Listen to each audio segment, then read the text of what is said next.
And the Treasury Secretary says the U.S. could run out of money by June 1st. Janet Yellen says unless Congress raises the debt ceiling, the country could default on its debts earlier than expected. Now, President Biden is inviting the top 4 congressional leaders to meet at the White House on the issue. Business reporter Alexis Christoforous has more on that. Alexis, it seems like we run into this political snag every time we have to pay our bills. So why does the U.S. owe this much money right now?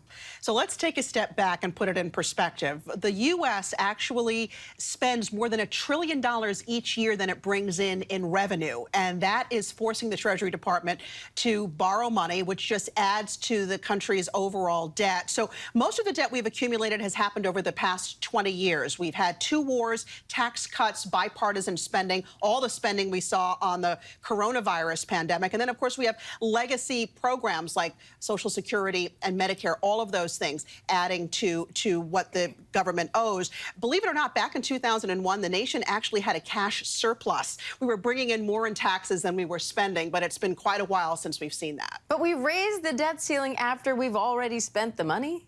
Yeah, it's really, really backwards. And sadly, U.S. taxpayers are sort of caught in the middle here, but it always becomes political. Now, this debate comes at an already difficult time for the U.S. economy. We saw GDP growth slowed. We're looking at, recent bank failures.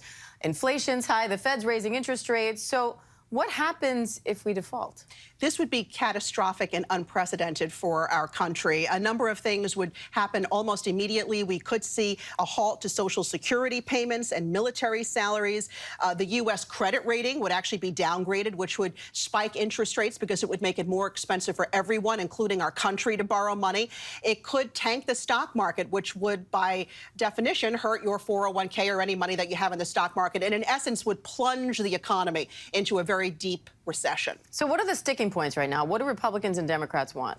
Republicans are saying we're not going to agree on anything about the debt ceiling unless the government slashes billions of dollars in federal spending. They also want other kinds of programs rolled back, like President Biden recently said he wants to wipe out college debt, college loan debt. They want that to go away as well. President Biden is saying this is non-negotiable. It never has been, and that spending and the debt ceiling should be mutually exclusive. We actually had an ABC News Washington poll recently, and that poll shows that Americans are kind of divided on the subject. 82% said the government default would seriously damage the U.S. economy. Meantime, just 26% said that Congress should allow the government to pay its debts only if Biden agrees to cut federal spending. So only 26% agreeing with the GOP there. 65%, so an overwhelming number of people say those two things should be dealt with separately. All right, Alexis, always great to have you here to break it down. Thank you. Thanks.